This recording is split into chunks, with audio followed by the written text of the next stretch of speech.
peeps! So I'm back again with another spoken word poetry video. So ang kaning nga video kay kanang dili ni siya ang typical gyud nga kanang akong buhaton like na ay tula nga akong gi-compose, then pagkahuman kay ako dayong i-video, ako dayong i-spoken word video. So ang kani di ay siya kay this is a song entitled Paubaya, kanang kang Moira de la Torre ni siya. Then ang kaniya version kay katong iyang Bisaya nga version translated by Sammy Lopez. So gahapon ni nako siya napaminawan, then nagplan dayon ko nga ako ni siyang himuan og video. So let's begin.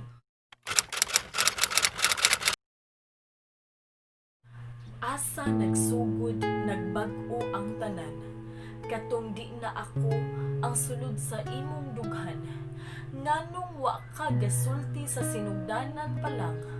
Ako ray kinahanglan, pero siya imong mahal. Asa nagkuwang ang paghigugma ko nimo, tanan akong gihatag mabati lang nimo, nganong wa ko kabantay nga di na ka. Ako'y permi naa, pero siya'y gipangita.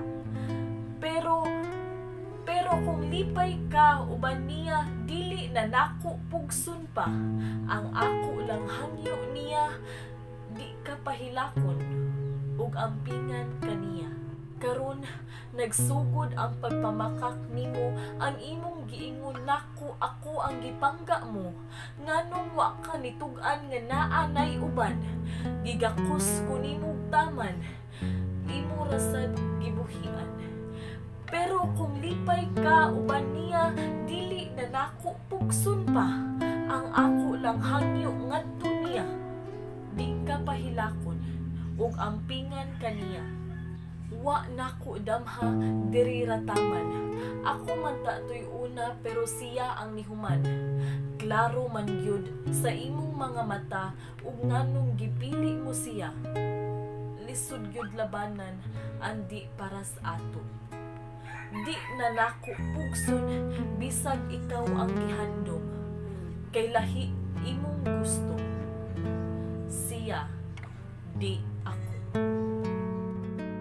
So that's it guys. Hopefully you enjoy it, and again if naamoy mga pieces diha sa inyo, just message me kay ato nang himuan og video. And kanang also, if ganahan mo nga kana ang kanta gihapon, nag-ingon ani nga ang kanta atong ihimuan og video, atong himuan og spoken word poetry video, just comment down below. So that's it.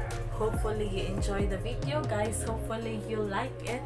Don't forget to subscribe and click that notification bell for more upcoming videos. Again, this is Krisha Marie saying, "Why sira ay maghinigugma ay." See you on my next video. Bye!